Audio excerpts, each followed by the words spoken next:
Hi guys, this is Clark with the Home Theater Beginner. Wanted to do a video on my Martin Logan Motion F100 towers. I did look at a number of other speakers before buying these. This is my second set of Martin Logans, and I thought I might go a different route, but after demoing speakers I came right back to these. The value I just don't think can be beat. For around $4,500 for the pair, I just don't know how you can get better sound without spending a lot more money. But these, like I said, are basically new from the ground up. New woofers, new mid-range, new tweeter, new cabinet. This thing weighs about 74 pounds now. It has down-firing ports instead of rear-firing ports like the Motion 60 XTI did. Just an amazing tower speaker. I am running it with a Denon AVR receiver.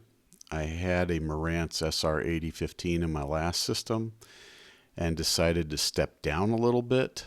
I still wanted the quality, the separation, but didn't need as much power because I was going to use an amplifier for the front three, the left, center, and right, which is what I did.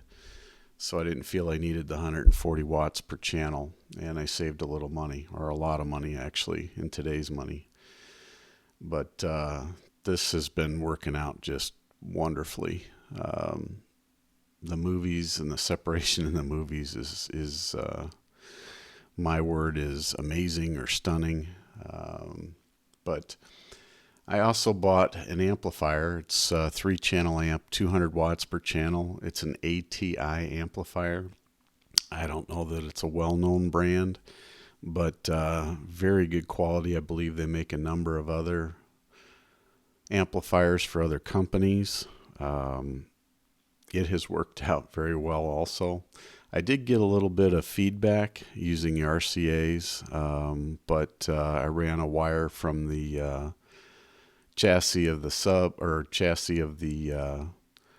amplifier to the chassis of the AVR receiver, and the hum in the right channel went away. So everything's good now. But getting back to the speakers, again, they've updated everything. The folded motion tweeter is about 40% larger on surface area. It's got a new motor driving it. They've got a new technology they call waveguide, their new waveguide technology, which helps the dispersion. It's about a 45-degree vertical, 90-degree horizontal dispersion.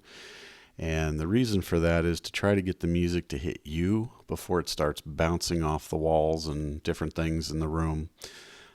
So it directs it right at you. Pretty cool.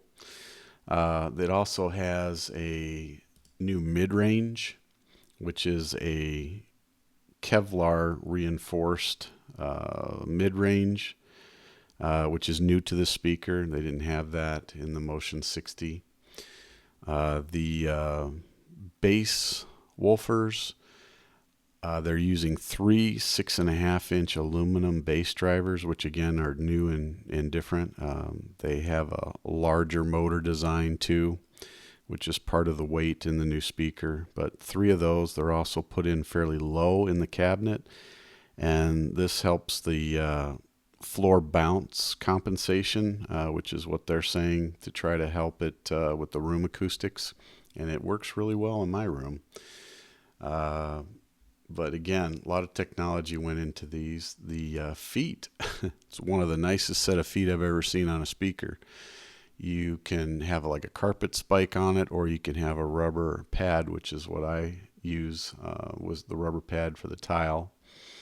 Very easy to adjust, just a twist to adjust. Just the nicest feet I've probably seen on a speaker. But again, I use this mainly for movies. I do love listening to music, especially when the wife's not home, because I just crank it up. But the movies on these speakers, wow.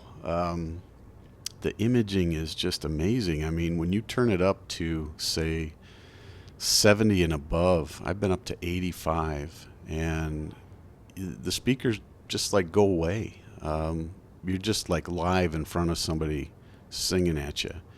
I mean, it just envelops you. It's amazing.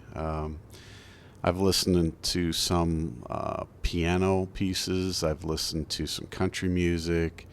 I love listening to Dolby Surround when you're watching like a music video. Just the music comes alive. I just really enjoy it. If you want 2 channel, I've tried that. It sounds wonderful. The speakers just again disappear. Sounds like the music's coming from the center instead of from side to side. They just do a great job. I do prefer the music though in the Dolby, and I'm working on getting a Apple TV box or getting the Hios music going with the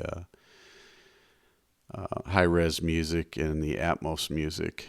I think the Atmos music is just going to be another step up. So the system's ready for it. I just have to do it. But these speakers are amazing. You can see the sub in these pictures too, which I've done a video on.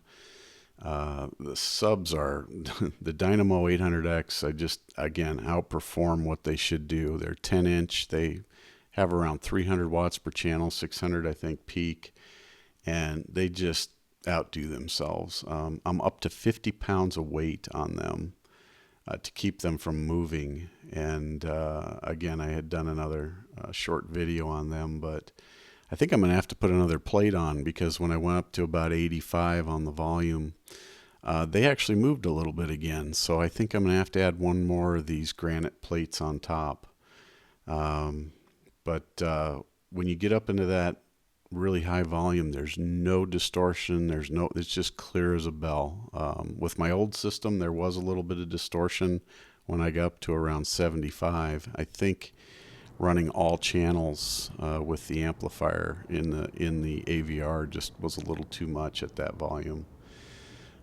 Here I wanted to show you the binding posts. They're also really nice. The speaker has an awful good reflection on it, just a high gloss, and you're seeing my carpet there on the back of the speaker, but the little rug we have in front of the TV. But so I did compare this to a couple other brands of speakers. I did the Kef R11, which was a very nice speaker, but it was $6,500 for a pair. The mid and the highs were very nice, but the bass was not as good as the Martin Logans. The also looked at the B&W 804 D4s. Again, sounded great, but just 15 grand.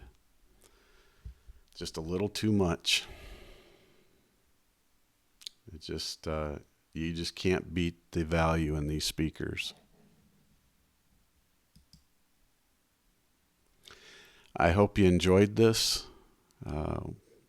Let me know what you think in the comments.